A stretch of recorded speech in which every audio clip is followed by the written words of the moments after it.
اس دور کا جو سب سے بڑا فتنہ ہے اس کو اب نوٹ کیجیے، کیونکہ میں آج مہدی کے بارے میں یا یاجوج ماجوج کے بارے میں یا حضرت مسیح کے نزول کے بارے میں کچھ عرض نہیں کروں گا۔ بقیہ وقت جو میرے پاس اب ہے وہ مجھے صرف کرنا ہے صرف دجال کی وضاحت۔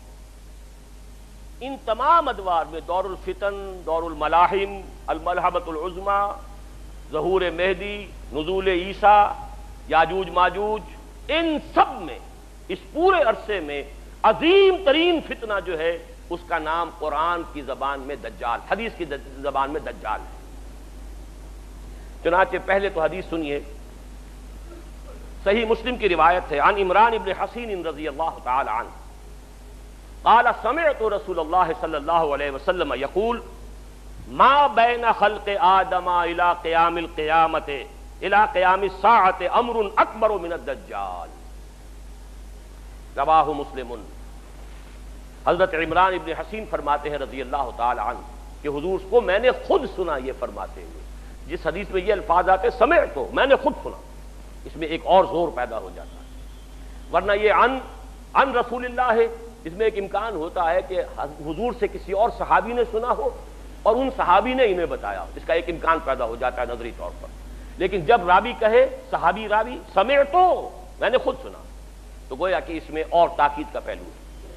ما بین خلق آدم و قیامت الساعہ، آدم کی تخلیق سے لے کر قیامت کے قائم ہونے تک، اب یہ قیامت وہ اردو والی قیامت میں بول رہا ہوں، ساعت جس کو عربی میں ساعت کہیں گے قرآن مجید کی اصطلاح میں، ان دونوں کے مابین دجال کے فتنے سے بڑا فتنہ کوئی نہیں۔ دوسری حدیث سنیے، یہ ترمذی اور ابو داؤد میں ہے، جامع ترمذی، سنن ابی داؤد، عن ابی عبیدہ بن الجراح رضی اللہ تعالی عنہ، یہ جن کو امین هذه الامہ قرار دیا حضور نے، امیر الامت ابو عبیدہ بن الجراح رضی اللہ تعالی عنہ، قال سمعت رسول اللہ صلی اللہ علیہ وسلم یقول، وہ بھی فرماتے کہ میں نے سنا رسول اللہ صلی اللہ علیہ وسلم کو فرماتے ہوئے، انہ لم یکن نبی بعد نوح الا قد انذر الدجال قومہ وانی انذرکموہ۔ حضور نے فرمایا کہ نوح کے بعد کوئی نبی اللہ کا ایسا نہیں گزرا جس نے اپنی قوم کو، اپنی امت کو دجال کے فتنے سے خبردار نہ کیا ہو، تو اے مسلمانوں میں بھی تمہیں خبردار کر رہا ہوں۔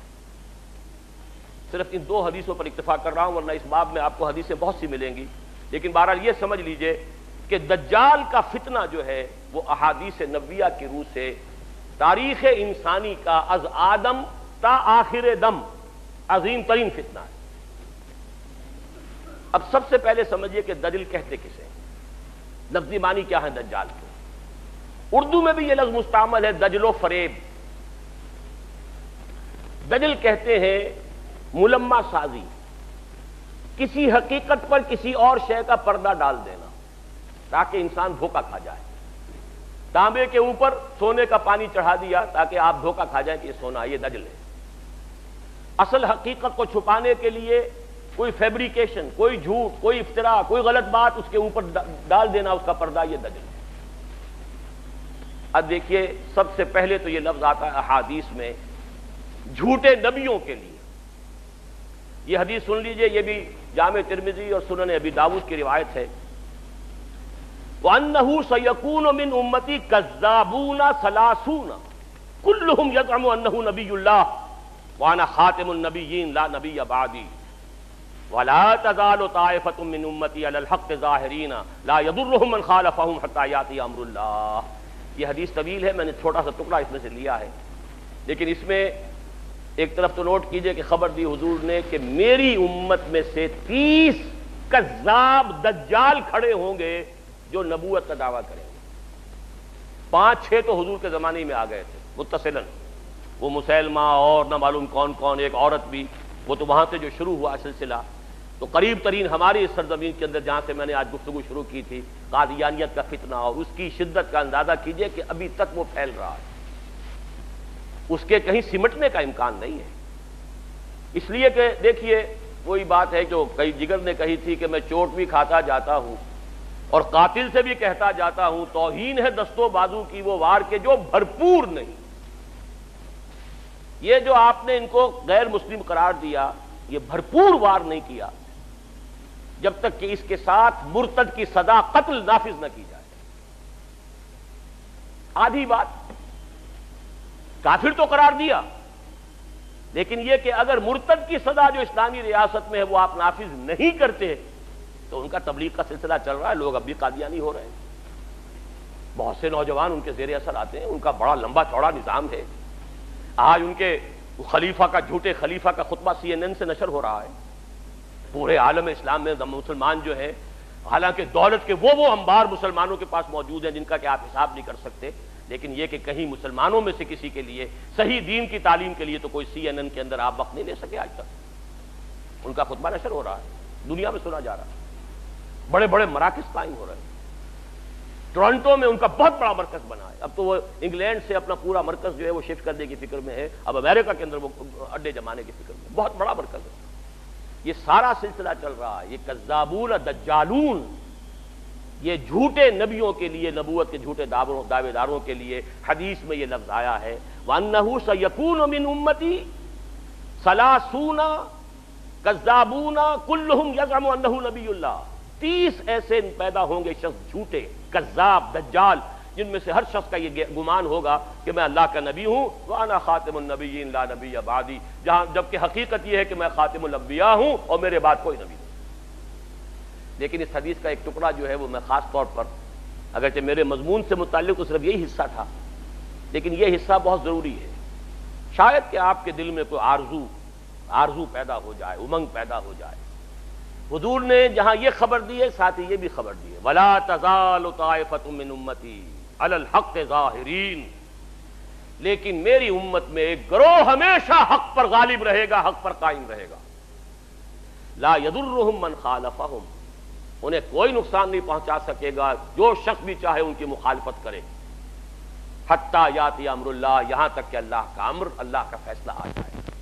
یہ بہت بڑی خوشخبری ہے، یہ امت کبھی بھی گمراہی پر جمع نہیں ہوگی، ایسا کبھی نہیں ہوگا جیسے کہ عیسائیت جو ہے تثلیث پر جمع ہو گئی، حالانکہ بہت طویل عرصے تک ایسے بھی موجود رہے حضرت عیسیٰ علیہ السلام کے ماننے والے جو خالص موحد تھے، تثلیث کے قائل نہیں تھے، لیکن یہ کہ یہ امت جس طریقے سے اب جمع ہو چکے ہیں، اب کوئی عیسائیت کی ڈینومینیشن ہو، کوئی چرچ ہو، وہ پروٹیسٹنٹس ہوں، وہ کوئی ہو، وہ کوئی گریک چرچ ہو، کوئی آرتھوڈاکس چرچ ہو، پروٹیسٹنٹس ہوں، کیتھولکس ہو، کوئی ہو، سب کے سب تثلیث کے اوپر سب کے سب متفق ہیں، توحید ان کے ہاں سے جا چکی۔ حضور نے جو خبر دی ہے خوشخبری، میری امت کا معاملہ یہ نہیں ہو سکتا، کیوں نہیں ہو سکتا؟ عقلاً آخری امت ہے، ظاہر بات ہے کہ حضرت مسیح کی امت بگڑ گئی تو حق کو بیان کرنے کے لیے محمد رسول اللہ آ گئے صلی اللہ علیہ وسلم، اب اگر یہاں یہ حق گم ہو جائے کلیتاً تو کوئی اور نبی تو آنے والا نہیں، لہذا حضور کو بھی پروٹیکشن دی گئی، حضور کے دین کو بھی پروٹیکشن دی گئی، اور اس پروٹیکشن ہی کا ایک پہلو یہ ہے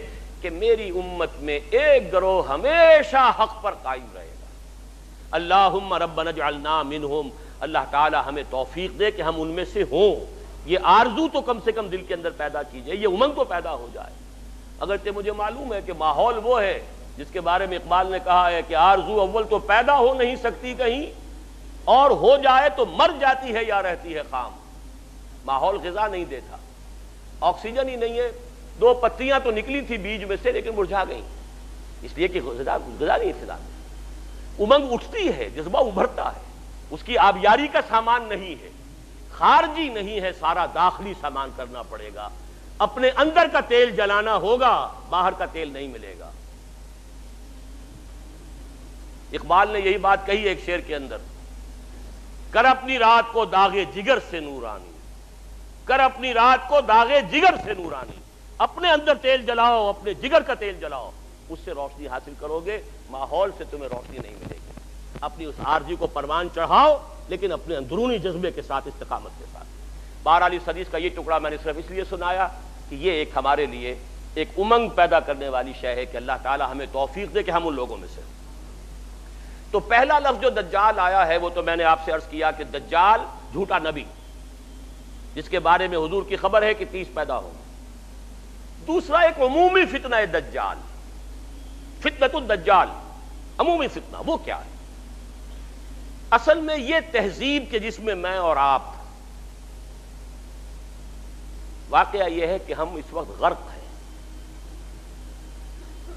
کسی کے سر کے اوپر تک پانی جا چکا ہے، وہ جا چکا، کوئی گردن تک اس کے اندر ہے، کوئی پیٹ تک ہے، کوئی گھٹنوں تک ہے، لیکن ہم میں سے کوئی اس تہذیب سے بچا ہوا نہیں.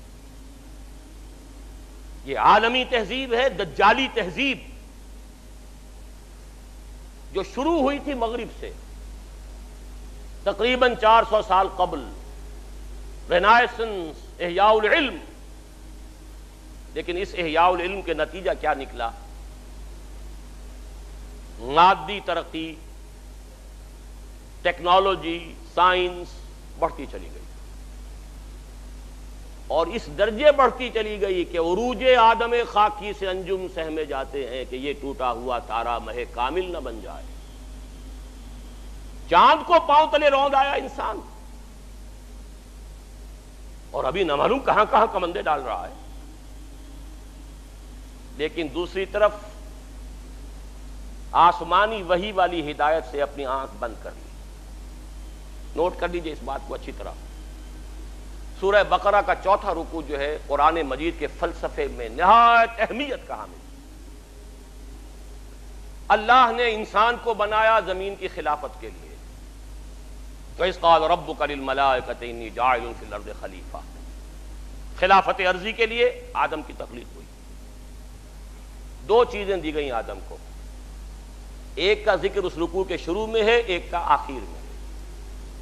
شروع میں علم الاسماء دیا گیا، علم آدم الاسماء كلها ثم عرضهم على الملائكة فقال انبئوني باسماء هؤلاء ان كنتم صادقين. ایک علم تو آدم کو دے دیا گیا، علامہ دے دیا گیا، فعل ماضی ہے، ماضی مطلق ہے، دے دیا گیا. ایک علم کے بارے میں فرمایا وہ آتا رہے گا تمہارے پاس وقتاً فوقتاً. فَإِمَّا يَأْتِيَنَّكُم مِّنِّي هُدًى فَمَن تَبِعَ هُدَايَ فَلَا خَوْفٌ عَلَيْهِمْ وَلَا هُمْ يَحْزَنُونَ. سورہ بقرہ کے 4تھے رکوع کے آخری میں ہے نا. یہ علم تو دے دیا تمہیں. ایک علم ہے علم ہدایت، وہ وقفاً وقفے سے وقتاً فوقتاً آتا رہے. فَإِمَّا يَأْتِيَنَّكُم مِّنِّي هُدًى فَمَن تَبِعَ هُدَايَ، تو جو میری اس ہدایت کی پیروی کرے گا فَلَا خَوْفٌ عَلَيْهِمْ وَلَا هُمْ يَحْزَنُونَ وَالَّذِينَ كَفَرُوا وَكَذَّبُوا بِآيَاتِنَا أُولَٰئِكَ أَصْحَابُ النَّارِ هُمْ فِيهَا خَالِدُونَ. دو چیزیں دی تھی نا. علم اسماء جو آدم کو دے دیا گیا وہی ہے جو آدم کی نسل کے اندر ایک تناور درخت بن کر یہ فزیکل سائنسز اور ٹیکنالوجی کی شکل اختیار کر چکا. اس کو اچھی طرح سمجھ لیجئے بات کو. آم کی گٹھلی میں پورا آم ہوتا ہے کہ نہیں؟ آم کا درخت کہاں سے وجود میں آتا ہے؟ گٹھلی سے. باہر سے تو صرف پانی گیا تھا گٹھلی کے اندر، دو پتیاں کہاں سے نکلی؟ اس کی ابتدائی غذا بھی اس گٹھلی کے اندر موجود ہے. بعد میں پانی جو ہے وہ مختلف منرلز لے کر اندر جاتا رہا، اوپر سے جو ہے آکسیجن ملتی رہی. آم کا درخت پورا کا پورا گٹھلی میں تھا، لیکن آم کی گٹھلی کو آم کا درخت بننے میں کتنے سال لگتے ہیں؟ چلیے 10 سال لگے. آدم کو پورا علم دے دیا گیا، اس کی ایکسفولیشن، اس کا ظہور، اس کا بروز یہ ہوا ہے ان 10,000 سالوں کے اندر. وہ درخت اب تناور درخت بن گیا ہے. اصلها ثابت وفرعها فی السماء، اس کی شاخیں آسمان سے باتیں کر رہی ہیں. عروج آدم خاکی سے انجم سہمے جاتے ہیں کہ یہ ٹوٹا ہوا تارا مہ کامل نہ بن جائے. تسخیر کائنات جو انسان کر رہا ہے وہ خلیفہ کی حیثیت سے کر رہا ہے. اسی لیے فرمایا گیا اللہ تعالیٰ نے تمہارے لیے پوری زمین کو جو ہے اور جو کچھ اس کے اندر ہے، نہ صرف زمین بلکہ آسمان، ان سب کو اللہ تعالیٰ نے مسخر کر دیا انسان کے لیے. قرآن مجید میں 2 جگہ یہ مضمون آیا ہے. بہرحال ایک طرف یہ علم جو پھیلتا چلا گیا اور ابھی اور آگے جا رہا ہے اور آگے جائے گا. ابھی جینیٹک انجینئرنگ کا فن جو ہے اس وقت سب سے زیادہ یا تو کمپیوٹرز کے اوپر توجہ ہے اور یا جینیٹکس پر ہے. اور جینیٹک انجینئرنگ کے طریقے سے ایسی جس قسم کے آپ چاہیں گے مخلوق پیدا کرنے کے قابل ہو جائیں گے، جو صفات آپ چاہتے ہیں پیدا کر لیں. ایسے انسان پیدا کیے جا سکیں گے جن میں سرے سے رحم اور سرے سے رقت کا مادہ ہی نہ ہو. ہیومن روبوٹس جن کو جہاں سے جو حکم ملے گا، جس کو کہا گیا قرآن مجید میں علیہا ملائکۃ غلاظ شداد لا یعصون اللہ ما امرہم ویفعلون ما یؤمرون، ایسے غلاظ اور شداد لوگ پیدا کر دیے جائیں گے کہ جن کے دلوں میں کوئی رحم نام کی کوئی کسی شے کا شائبہ نہیں. They can create it. اب تو جینز کے ساتھ کھیلنے کا دور آ گیا. دیکھیے اب نوٹ کیجئے، یہ علم اگر بڑھتا چلا جاتا جیسا کہ بڑھتا چلا گیا، لیکن ساتھ ہی یہ علم جو آتا رہا اس کی پیروی جاری رہتی تو کوئی خرابی نہیں تھی. اللہ کا بندہ انسان رہتا، اللہ کے احکام پر کاربند رہتا، ان تمام علمی اکتشافات اور سائنسی ایجادات کو خیر کے لیے استعمال کرتا، بھلائی کے لیے استعمال کرتا. اگر تو یہ دونوں آنکھیں کھلی رہتی تو کوئی خرابی نہیں تھی. آج سے 400 سال پہلے انسان نے ایک آنکھ بند کر دی. مذہب سے کوئی سروکار نہیں، کوئی تعلق. ایک آنکھ بند، دوسری آنکھ چوپٹ. یہی یک چشمی تہذیب ہے، یہی دجالی تہذیب ہے، جو کانی تہذیب ہے جس کی ایک آنکھ ہے دو نہیں. یہ دجالی تہذیب جس نے کائنات ہی کو اصل شے قرار دیا ہے. خالق کو چھوڑو، یہ ہوگا کوئی پیدا کرنے والا ہے یا نہیں ہے، چھوڑو، دفع کرو. یہ دنیا تو ہے نا، اسے مسخر کرو. Concentrate your attention, focus your attention on this world. بھول جاؤ کوئی ہے یا نہیں ہے، کیا ہوگا کسی نے پیدا وہ جانے. ہے یا نہیں ہے اس بحث میں مت الجھو. روح کوئی ہے یا نہیں ہے، کوئی حقیقت ہے یا نہیں ہے، کیا پتا ہے کہ نہیں ہے، چھوڑو، دفع کرو. کس نے دیکھی؟ جسم تو ہے نا، جسم کی فکر کرو، جسم کو بناؤ، تیار کرو، کھلاؤ پلاؤ. اس کے تقاضے، اس کے لیے سارے ایک سے ایک وائٹامنز جو ہیں ایجاد کرتے چلے جاؤ، تلاش کرتے چلے جاؤ، وہ سب کچھ کرو. روح کوئی شے ہے یا نہیں ہے؟ ہوگی، اگر ہے بھی تو ہماری بحث کی دلچسپی کی چیز نہیں. آخرت ہوگی بھائی، پتہ نہیں ہے کہ نہیں ہے، کس نے آ کے بتایا. یہ دنیا تو ہے نا، اسے بناؤ، ویلفیئر سٹیٹ قائم کرو، دنیا کے اندر بہتر نظام قائم کرو. کہاں آخرت کے چکر میں پھنس گئے. یہ تین چیزیں بمقابلہ تین چیزوں کے، یہ میرا کتاب چاہے 67 کا لکھا ہوا اسلام کی نشرت ثانیہ کرنے کا اصل کام، اس کا تھیم یہی ہے کہ موجودہ تہذیب کو اینالائز کریں گے تو کیا ہے. خالق کائنات کی بجائے کائنات پر توجہ کرو، روح کی بجائے مادے پر توجہ کرو. حیات اخروی سے چھوڑو، ہوگی نہیں ہے، کیا ہے دنیا کی. یہ جو شفٹ آف ایمفیسس ہوا ہے، ہماری توجہ ادھر سے ہٹ کر ادھر، اب دنیا ہی مطلوب و مقصود، اسی کی رہنائیاں، اسی کی زیبائش، اسی کی سہولتیں، اسی کی بہبود. یہ ہے کہ جو ہمارا مطمع نظر ہے. اس کا نام ہے دجالی تہذیب، اور اسی لیے آتا ہے احادیث میں، لیے تمہیں اللہ نے سورہ کہف عطا کی، خاص طور پر اس کی ابتدائی اور آخری آیات. جو شخص، خاص طور پہ جمعے کا ذکر بھی آتا ہے، جو ہر جمعے کو سورہ کہف کی تلاوت کرے گا، اس کی ابتدائی آخری آیات کی تلاوت کرے گا، بناؤ اسے، اپنے ذہن اور فکر کا حصہ بناؤ اسے، تو پھر اس دجالی فتنے کے اثرات سے محفوظ رہ سکتے ہیں. وہ دجالی فتنہ کیا ہے؟ سورہ کہف کی 4 آیات کا حوالہ دے رہا ہوں. اِنَّا جَعَلْنَا مَا عَلَى الْأَرْضِ زِينَةً لَهَا لِنَبْلُوَهُمْ أَيُّهُمْ أَحْسَنُ عَمَلًا. ہم نے زمین پر جو کچھ ہے اسے اس کا سنگھار بنا دیا ہے، زیبائش، آرائش. آنکھیں چکا چوند ہو جاتی ہیں، نظر کو خیرہ کرتی ہے چمک تہذیب حاضر کی. یہ صناعی مگر جھوٹے رگوں کی ریزہ کاری ہے، لیکن آدمی جو ہے اسی کا دل دادا. لِنَبْلُوَهُمْ أَيُّهُمْ أَحْسَنُ عَمَلًا. دیکھنا چاہتے ہیں اسی عروس ہزار داماد کے زلف کے گراگیر بن کر رہ جاتے ہو یا ہم سے محبت کرتے ہو. رخ روشن کے آگے شمع رکھ کر وہ یہ کہتے ہیں ادھر جاتا ہے دیکھیں، یا ادھر پروانہ آتا ہے. یہی امتحان ہے. ہمیں چاہتے ہو یا دنیا کو چاہتے ہو. اِنَّا جَعَلْنَا مَا عَلَى الْأَرْضِ زِينَةً لَهَا لِنَبْلُوَهُمْ أَيُّهُمْ أَحْسَنُ عَمَلًا. ایک جگہ سورہ کہف میں حضور کو روکا گیا، حضور ان غرباء اور فقراء صحابہ سے اپنی نگاہیں ادھر ہٹا کر امیروں کی طرف توجہ زیادہ نہ کیجیے. ولا تعد عیناک عنہم ترید زینۃ الحیات الدنیا. اے نبی کہیں یہ گمان نہ ہو جائے لوگوں کو کہ آپ بھی حیات دنیاوی کی زینت ہی کو زیادہ اہمیت دے رہے ہیں. یہ مشکل مقامات میں سے قرآن مجید کے میں نے اس کی جو سب سے زیادہ قابل قبول جو ایک تعبیر ہو سکتی ہے وہ میں کر رہا ہوں کہ نبی کہیں ایسا نہ ہو کہ آپ کے اس طرز عمل سے لوگ یہ سمجھیں کہ محمد کی نگاہ میں بھی دولت ہی کی اہمیت ہے, تبھی تو دولت مندوں کی طرف توجہ زیادہ ہے. محمد کی نگاہ میں بھی شاید دنیاوی اقتدار جو ہے اسی کی اہمیت ہے, تبھی تو یہ جو قریش کے سردار آتے ہیں انہیں زیادہ وقت دیتے ہیں. ہم فقراء جاتے ہیں تو ہماری طرف توجہ نہیں فرماتے. وَلَا تَعْدُ عَيْنَاكَ عَنْهُمْ تُرِيدُ زِينَةَ الْحَيَاةِ وَاصْبِرْ نَفْسَكَ مَعَ الَّذِينَ يَدْعُونَ رَبَّهُمْ بِالْغَدَاةِ وَالْعَشِيِّ يُرِيدُونَ وَجْهَهُ. اے نبی اپنے ان ساتھیوں کی صحبت کے اندر آپ رکے رہیے, انہیں زیادہ وقت دیجئے جو صبح و شام اپنے رب کو پکارتے ہیں, اس کی رحمت کے امیدوار ہیں.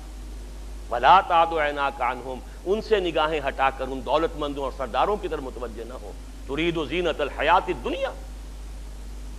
تیسرے مرحلے پر آتا ہے المال والبنون زینۃ الحیات الدنیا والباقیات الصالحات خیر عند ربک ثوابا وخیر عقبا. یہ دنیا مال اور یہ مال و دولت دنیا, یہ رشتہ و پیوند, بتان وہم و گما, لا الہ الا اللہ. لیکن یہ کہ اسی کی زیبائش آرائش, اسی کی محبت, اسی کی سوچ, دن رات فکر ہے تو انہی کی ہے. المال والبنون زینۃ الحیات الدنیا. اور آخری آیت جو آخری رکوع میں قل هل ننبئكم بالاخسرین اعمالا الذین ضل سعیهم فی الحیات الدنیا وهم یحسبون انهم یحسنون صنعا. سب سے زیادہ گھاٹے اور خسارے میں رہنے والے کون ہیں نبی, ہم آپ کو بتائیں. اے نبی آپ ان سے کہیے کیا میں تمہیں بتاؤں سب سے زیادہ خسارے میں کون رہے؟ سوال کا جواب بھی خود ہی. جن لوگوں کی ساری بھاگ دوڑ سعی و جہد حیات دنیا ہی میں بھٹک کر رہ گئی, ساری بھاگ دوڑ, دن رات کی محنت, مشقت, سوچ ہے تو اسی کی, رات کو بھی دن کو بھی, دوڑ دھوپ, ساری فکر فی الحیات الدنیا, ضل, بھٹک کر رہ گئی. انہی توانائیوں سے آخرت کمائی جا سکتی تھی, انہی چیزوں سے جو اللہ نے دی ہیں اللہ کو راضی کیا جا سکتا تھا. لیکن یہ ساری چیزیں کھپا دی دنیا کے حصول میں, بھٹک گئیں. وہ تیر نیم کش جس کا نہ ہو کوئی ہدف ہونا چاہیے تھا اللہ کی ذات, لیکن تم نے پہنچا خرچ کر دی یہ ساری چیزیں دنیا کی طلب میں. الذین ضل سعیہم فی الحیات الدنیا وہم یحسبون انہم یحسنون صنعا. یہ ہے وہ دجالی فتنہ جس نے آخرت پر دنیا کا ملمہ کر دیا ہے, ذات باری تعالیٰ پر کائنات کی عظمت کا پردہ ڈال دیا ہے. اللہ سے توجہ ہٹ گئی, کائنات, روح کی بجائے جسم, حیات اخروی کی بجائے حیات دنیا. یہ جو چار ہماری چیزوں کے اندر کہ جو پریفرنسز ہیں, جو ہمارا ایمفیسس ہے, زبان سے مانتے ہیں اللہ کو بھی آخرت کو بھی, لیکن آپ اپنے 24 گھنٹے کے تمام اوقات کا تجزیہ کیجئے, کتنی آپ کی توانائیاں اور قوتیں اللہ اور آخرت کے لیے صرف ہو رہی ہیں اور کتنی دنیا کے لیے ہو رہی ہیں. اقرا کتابک, ہر شخص اپنی کتاب خود پڑھے, اپنا حساب خود لے. اقرا کتابک کفا بنفسک اليوم علیک حسیبا. ہر شخص اپنا حساب خود کر سکتا ہے. 24 گھنٹے شمار کیجئے اس کا کتنا وقت. ہاں ٹھیک ہے, بھلے نفس کا علیہ کا حق پر, نفس کا بھی حق ہے, سونے کے لیے بھی وقت ہونا چاہیے, آپ کی اولاد کا لیے بھی یہ حق ہے. لیکن پھر دیکھیے باقی جو کچھ آپ کے پاس ہے توانائی جو آپ نے لگائی ہے کچھ چیز حاصل کرنے میں, اس کا کتنا حصہ ہے جو اللہ اور آخرت کے لیے صرف ہو رہا ہے, اور کتنا حصہ ہے جو صرف اس دنیا کی amenities, facilities, luxuries, decoration pieces, کتنے پیسوں سے وہ چیزیں خرید کر لا کر آپ اپنے ڈرائنگ روم سے جا رہے ہیں.